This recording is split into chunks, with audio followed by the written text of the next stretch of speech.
I'd next like to invite to the stage someone who's taken a particularly heroic stance in defending us against torture. He's serving as the United Nations Special Rapporteur on torture. He's also a fellow academic and a professor at the University of Glasgow and holds the Human Rights Chair at the Geneva Academy of International Humanitarian Law and Human Rights in Switzerland, Professor Nils Melzer.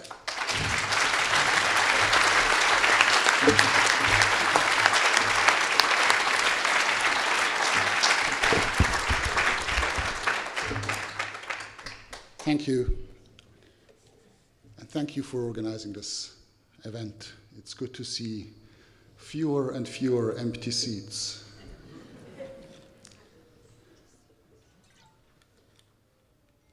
And it's good to see more and more representatives of the press being interested.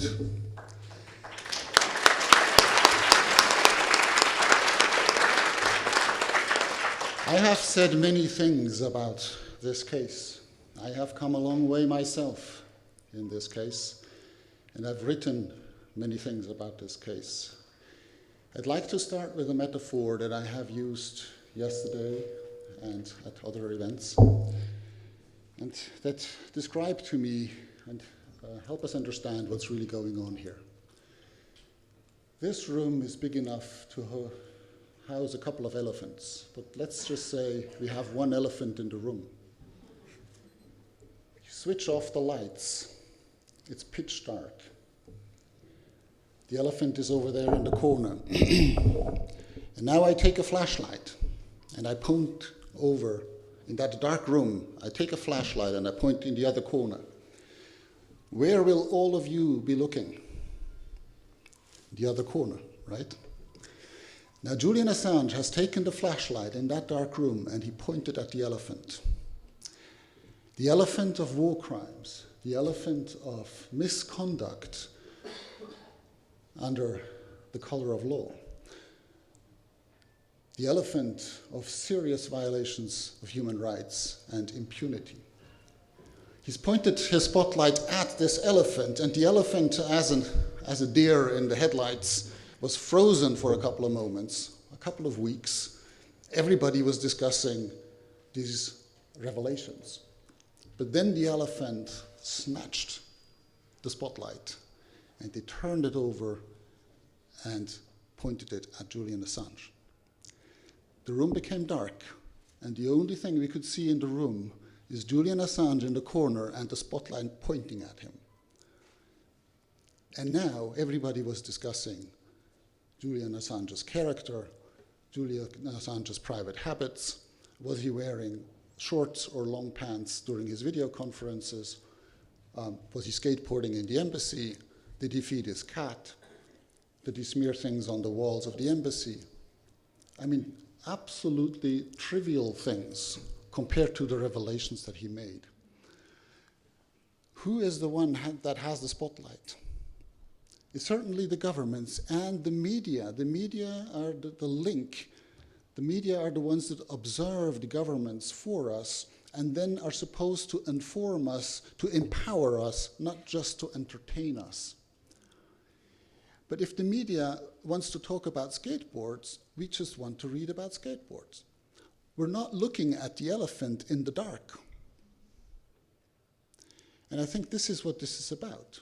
This is why everybody's discussing, is Julian Assange a good man or a bad man? Or what has he done? Is that a good thing or a bad thing? Or could someone have been endangered potentially? No one has ever heard of anyone being harmed by the revelations, but theoretically it could be harmful, so we have to extradite him to face justice. But no one discusses the people that were murdered on film. They were not endangered, they were murdered. And you can hear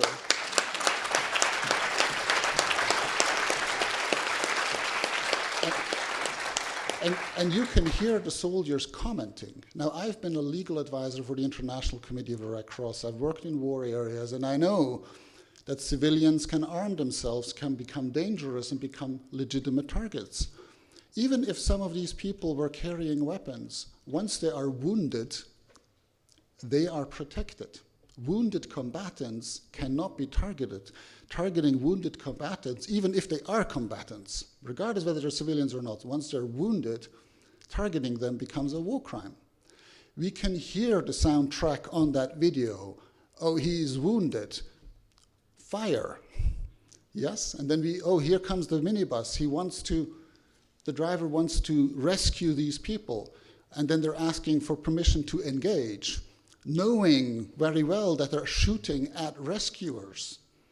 It's a war crime. It's not a potential war crime. It is a war crime. And who has ever asked for the prosecution of that war crime? We have the Senate committee report, 7,000 pages of evidence of systematic torture in the name of the US government. It's not true that no one has been prosecuted. There is one CIA agent that has been prosecuted for it. His name is John Kiriakou. He is the whistleblower who actually disclosed it. No one else has been prosecuted for the most serious crime of torture. So then we have, and there's evidence, I mean, that's a report by the Congress, by the Senate. That's not an NGO report, and I'm not belittling NGOs, but I'm saying this, a branch of the government recognizing that the government had a systematic policy of torture. And there is an absolute unconditional legal obligation in the Convention Against Torture that was ratified by the US to prosecute every act of torture. It has not been done. But we're prosecuting the person that has leaked the information, Chelsea Manning, and we're prosecuting the journalist who has published the information. And then the UK is doing the same.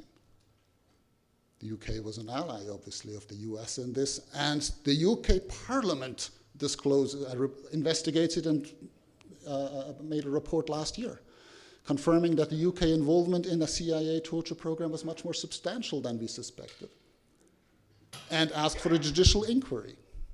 Now, taking a good example of the American government, the UK government this summer cancelled out this inquiry. We're not going to prosecute. But then, in correspondence with me, the UK government claims that it doesn't condone torture. It is proud to cooperate with the UN Special Rapporteur.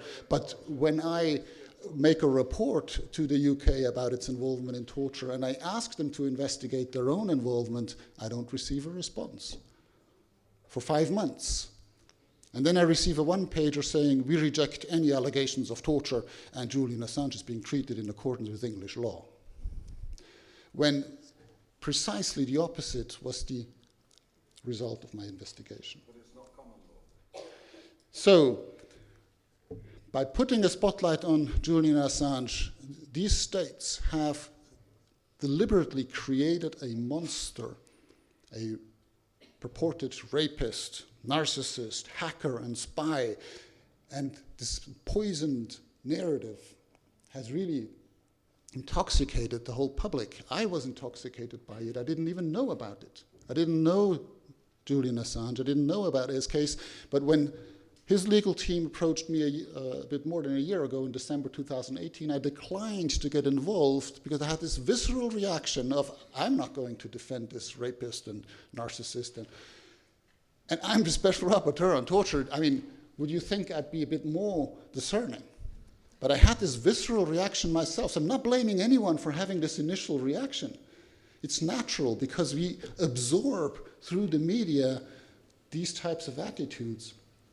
But then when, luckily and thankfully, his legal team approached me again and sent me a couple of pieces of evidence, I started to get intrigued because I realized immediately when you scratch the surface, things don't add up. This whole narrative is not supported. It collapses. And the more you start to dig, the more dirt comes to the surface. And so I was intrigued, and I went to visit him with 2 medical doctors to have an objective basis, a psychiatrist, a forensic expert. We visited him for 4 hours. We had separate medical examinations and bilateral discussions with me, and all the 3 of us came to the conclusion that he showed clear patterns of psychological torture. I reported to the UK government thinking, well, this is the UK now. I mean, that's the rule of law. I'm just going to, they're going to investigate and we're going to sort this out and I can go home. Well, home I went, but I waited for 5 months to get this response that I told you about. And that response was just, we reject any allegations of torture. And then, obviously, Julian Assange's state of health deteriorated to the point where I was genuinely afraid he might die in prison. And let me make it very straight. Psychological torture is not torture light. Yeah? Psychological torture aims directly at destroying the personality of an individual by isolating them from all positive influences, by manipulating their feelings, exposing them to constant anxiety and stress, overstimulating their nervous system to a point where the forensic expert explained to me the nervous system simply collapses at some point and takes permanent damage, some traces of which we could already confirm in those physical examinations. I was just profoundly shocked. I could not imagine a year ago that I would ever get into a situation where a state like Sweden or a state like the UK would refuse to engage with me as the United Nations Special Rapporteur that's mandated by states to investigate cases and to ask questions to them, that they would refuse to engage with me. And then they accuse me of having lost my impartiality, because I speak at events like this. Well, they're not inviting me to their offices. And I'd like to inform the public about what the government is doing.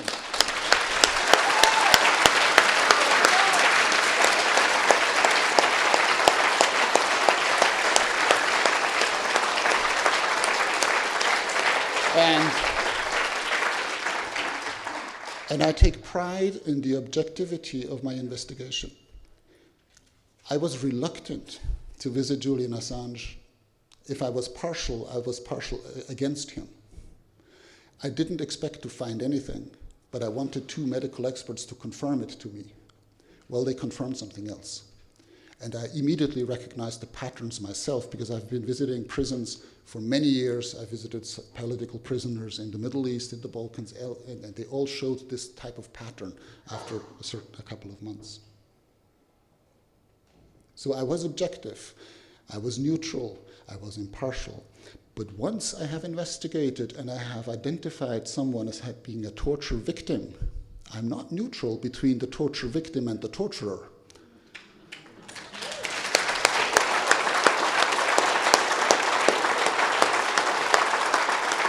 So, the other aspect that governments criticize me, they say, well, Mr. Melzer, this is not really in your core mandate. This is not real torture. This has nothing to do with your mandate. Well, let me just tell you, there are 3 aspects that are absolutely at the core of my mandate. This man has exposed torture, and this torture has not been prosecuted. That's a violation of the Convention Against Torture, and that's in my mandate. Secondly, this man has been tortured and continues to be tortured. Psychological torture. If anyone wants to know exactly what I mean by this, read my upcoming report. In 2 weeks it will be published to the Human Rights Council on psychological torture. Thirdly, if this man gets extradited to the United States, he will be tortured until the day he dies. Because the prison conditions in the supermax institutions amount to torture and other cruel, inhuman, or degrading treatment, not just by my standards, but all my predecessors, and even Amnesty International, that otherwise is not very supportive in this case, it recognizes that those conditions of detention amount to torture and other cruel, inhuman, or degrading treatment. There is no way he can be lawfully extradited to the United States, not because of what he has done, not because of what he will be facing there. So I think it is absolutely time for all of us to switch on our own spotlights and point it at the elephant in the room, to refuse to discuss the personality of a man who has done more than his share in serving our society, and identify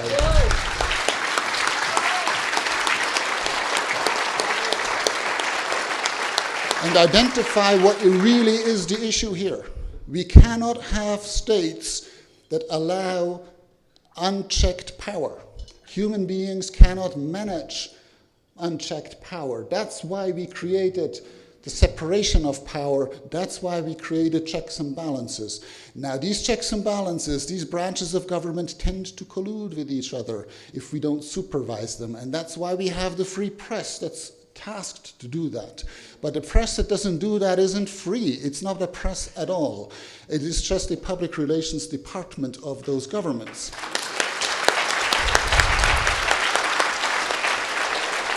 And that's why the emergence of WikiLeaks is just a natural consequence of the media failing to do their job, because someone needs to inform and empower the public.